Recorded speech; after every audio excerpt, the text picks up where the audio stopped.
Talks on naturopathy. ఈరోజు మనతో పాటు ఉన్నారు మళ్ళీ డాక్టర్ భాష్మల్ అన్న, doctor of naturopathy and yoga. So start చేద్దాం ఈరోజు. Good morning ma'am. Good morning. ఈరోజు టాపిక్ ఏమంటారు మరి? Will just go with naturopathy treatment basics. So మామూలుగా ఈరోజు టాపిక్ నేనేమనుకున్నాను అంటే పంచమహాభూతాస్ అనుకున్నాను.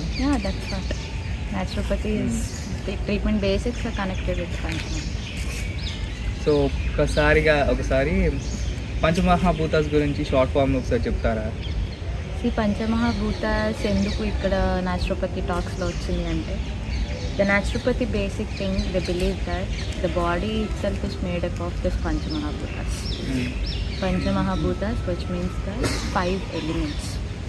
So we all know that the 5 elements like air, water, fire, earth, space or an ether.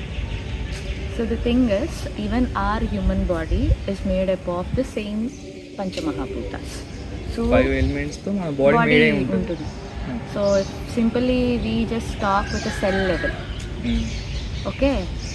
So in the cell level, if you see, the cell organelles are correlated with the earth. Okay, and the metabolism which have been done in your cell, ante cell lo జరిగేటువంటి ప్రక్రియలు, ఈ energy ATP production కానీ ఇవన్నీ fire తో correlate అవుతుంది, అంటే అగ్ని. Okay, and the basic element ఈ సెల్ ఆర్గనల్స్ అన్నీ కూడా ఎర్త్.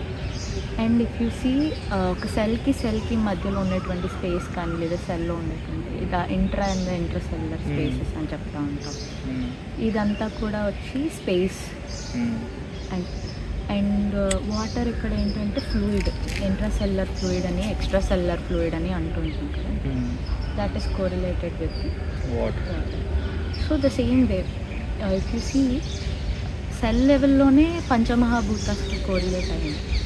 సో మనం ఇక్కడ న్యాచురోపతిలో ఏంటి అంటే, న్యాచురోపతి ప్రిన్సిపల్స్కి అంటే ప్రకృతం యొక్క ప్రిన్సిపల్స్కి అనుగుణంగా మన లైఫ్ ఉంటే చాలా వరకు డిజార్డర్స్ లేదా డిసీజెస్ని మనం కంట్రోల్ చేయగలుగుతాం. అండ్ నెక్స్ట్ కంట్రోల్ చేయడమే కాదు, ఇఫ్ ఇన్ కేస్ ఎప్పుడైనా సరే ఆ బాడీ సడన్గా ఏదైనా ఇంజురీ అయిందనుకోండి, some accidents or injury, sudden fall or whatever, healing process అనేది ఫాస్టర్ ఉంటుంది. ద పర్సన్ హు ఆర్, అంటే ఎవరైతే ప్రకృతి ప్రిన్సిపల్స్కి అనుగుణంగా ఉంటారో వాళ్ళ హీలింగ్ కెపాసిటీ ఫాస్టర్ ఉంటుంది. సో వీ కాంట్ ప్రిడిక్ట్ ఎప్పుడు ఫ్రాక్చర్స్ అవుతాయి లేదా యాక్సిడెంట్స్ ఎప్పుడు అవుతాయి, ఇలాంటివి కొన్ని we can't predict. But the healing process we believe that body heals itself, అంటే మన శరీరానికి దానంతటా అదే హీల్ అయ్యే కెపాసిటీ ఉంటుంది. అది ఎలా బిల్డ్ చేసుకుంటామంటే ప్రకృతి ప్రిన్సిపల్స్కి అనుగుణంగా లైఫ్ కంటిన్యూ చేస్తే, అంటే ఇట్లా ప్రాపర్ టైంకి వేకింగ్ కానీ, ప్రాపర్ టైంకి sleeping, proper diet patterns. So ఇవన్నీ కూడా ఇప్పుడు పంచమహాభూతాస్ గురించి అనుకున్నాం కాబట్టి, ఈ పంచమహాభూతాస్ న్యాచురోపతిలో ట్రీట్మెంట్స్ రూపంలో అప్లై చేయబడతాయి. సో ఇప్పుడు ఇంకొకటి ఏంటంటే, మామూలు నేను విన్నది ఏంటంటే న్యాచురోపతి రూట్ కాజ్ నుంచి వెళ్ళి ట్రీట్మెంట్ ఉంటుంది. మిగతా అన్ని ట్రీట్మెంట్స్తో పోలిస్తే మిగతా అన్ని ట్రీట్మెంట్స్ సిమ్టమ్స్తో వాళ్ళు చేస్తారు. అన్ని ట్రీట్మెంట్స్ అని కాదు, like there are few systems also in AYUSH which also they focus. వాళ్ళు కూడా రూట్ కాజ్కే దే ఫోకస్. అంటే ఇప్పుడు సింపుల్లీ చెప్పాలి అంటే fever, cold, body pains, these are common symptoms. ఒక పేషెంట్ నీ దగ్గరకు వచ్చాడంటే ఇలాంటి సిమ్టమ్స్ ఏమైనా వాడికి కనిపిస్తేనే, వాడు సఫర్ అవుతేనే డాక్టర్ దగ్గరకు వస్తాడు. కాకపోతే ఇప్పుడు మనకున్న ఫస్ట్ లెవెల్ ఆఫ్ ట్రీట్మెంట్ ఎలా చూస్తారు అంటే, ముందు సిమ్టమ్ని రెడ్యూస్ చేద్దాం, ఆ తర్వాత వాడి బ్లడ్ శాంపిల్స్, స్టూల్స్ లేకపోతే సమ్ యూరిన్ అనాలిసిస్కో పంపిస్తాము. ఫర్దర్ ఏమైనా ప్యాథోజన్స్ ఉంటే రూల్ అవుట్ చేసి దాన్ని బట్టి ట్రీట్మెంట్ అప్రోచ్ చేద్దామని మోడర్న్ థింగ్ పట్టుకుంటున్నాం. కానీ ఇక్కడ నువ్వు అప్పుడు కూడా నువ్వు ట్రీట్ చేసినా you are going with the disease. ఇప్పుడు వాడికి చిల్స్ ఉన్నాయి, ఫీవర్ ఉంది, లేకపోతే వెయిట్ లాస్ అవుతున్నాడు, స్పూటం కలర్ చేంజ్ ఉంది అనుకుంటే we can think some bacterial infections లేకపోతే ఏమన్నాయి. So we'll go with the investigations, ఏంటో ఫైండ్ అవుట్ చేద్దాం, దానికి నువ్వేం డ్రగ్స్ ఇస్తున్నావు అన్నట్టే ఉంటుంది. Even that is helpful. But the thing was recurrence రాకుండా ఉండడానికి are you treating the person? First so that's the important. So cold వచ్చింది లేదా జ్వరం వచ్చింది, బాడీ పెయిన్స్ వచ్చినాయి, వాటికి ఎందుకు ఈ యొక్క సిమ్టమ్ వాడి బాడీ చూపిస్తుంది. ఓకే, సో న్యాచురోపతిలో కూడా సిమ్టమాటిక్ రిలీఫ్స్ ఉంటాయి, దానికి డ్రగ్గే తీసుకోవాల్సిన అవసరం లేదు. ఇప్పుడు హెడేక్ వచ్చిందంటే యూ కాంట్ డ్రగ్తోనే వెళ్ళాలని ఏం లేదు. ఎప్పుడు నువ్వు డ్రగ్ తీసుకుంటున్నావు హెడేక్ వస్తుందని, అది సివియర్ అయినప్పుడు కదా. ఈవెన్ పేషెంట్స్ అయినా ఎలా ఉంటారంటే మైల్డ్గా వచ్చినప్పుడు ఓకే జెండు బామ్ రాసి పడుకుందాం లేదా ఒక హెడ్ మసాజ్ తీసుకుందాం, బేసిక్గా వాళ్ళు ఫాలో అవుతారు. కానీ వాళ్ళు చేసే తప్పు ఏంటంటే ఆ స్టేజ్లో ఉండేటప్పుడే they have to consult a doctor first. And all the headaches, even the headache is a symptom. Headache అనేది ఒక డిసీజ్కి ఒక సిమ్టమ్ అయి ఉండొచ్చు, బట్ అది ఎంత లైక్ ఏ టైప్ ఆఫ్ హెడేక్స్కి దారితీస్తుంది. Is it a migraine, is it a tension headache, is it a stress headache or depressions? Yeah, they could be a lot more. But what is the cause of the headache there first? Okay, we think if they're getting the migraine headache, even they will tell that sounds ke ekku expose avvadu, light ke ekku expose avvadu cheptaru, that's fine. But if you see this headache which is coming also due to the imbalance of these elements in your body.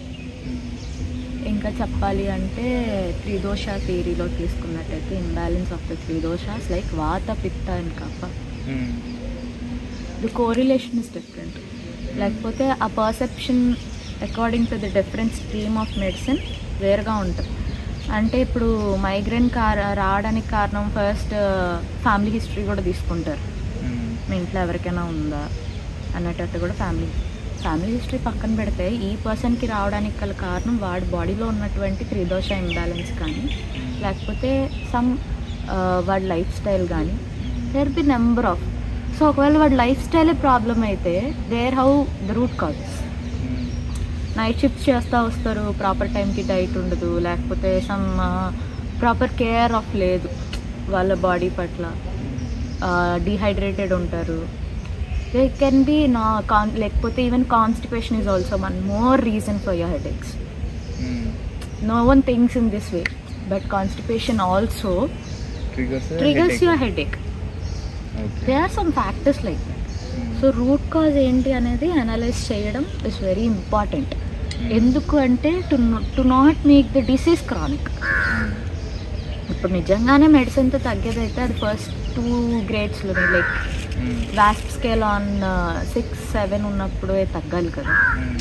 Why again on medication after certain period again it's getting aggravated. ఇలా ఎప్పుడు ఈ cycle ఇంకా repeat అవుతానే ఉంటుంది. You have to keep some full stop at somewhere. So it's better to look into their root cause. If it's a lifestyle is the main reason for their aggravation, you have to guide them. Suppose better to go for naturopathy lifestyle basis. Better you go with the naturopathy. It doesn't mean that okay I'm taking medications మళ్ళీ అక్కడ వాళ్ళు ఏం చెప్తారో దానికి మళ్ళీ ఇప్పుడు వాళ్ళు చెప్పిన ట్రీట్మెంట్స్ కూడా నేను ఫాలో అయితే నేను వాడే మెడిసిన్స్కి ఏమైనా సైడ్ ఎఫెక్ట్స్ వస్తాయేమో, ఇలాంటి డౌట్స్తోనే చాలామంది వేరే సిస్టమ్కి అప్రోచ్ అవ్వట్లేదు. ఇది ఒక పెద్ద మిత్ లాగా క్రియేట్ అయింది. ఇప్పుడు ఏంటి అంటే ఓకే న్యాచురోపతిలో ఎలా ఉంటుందంటే ఫస్ట్ న్యాచురోపతిలో డ్రగ్స్ ఇవ్వరు. సో నువ్వు ఏదైతే యూజ్ చేస్తున్నావో దాన్ని ట్యాంపర్ చేసుకుంటూ వెళ్తావు. పేషెంట్లో కానీ బెటర్ ప్రోగ్నోసిస్ లేకపోతే బెటర్ ఇంప్రూవ్మెంట్ ఉంది అనుకో, ఇక్కడ డ్రగ్స్ని ట్యాంపర్ చేసుకుంటూ వాళ్ళ లైఫ్ స్టైల్ని మెల్లమెల్లగా గైడ్ చేస్తూ మాడిఫై చేస్తూ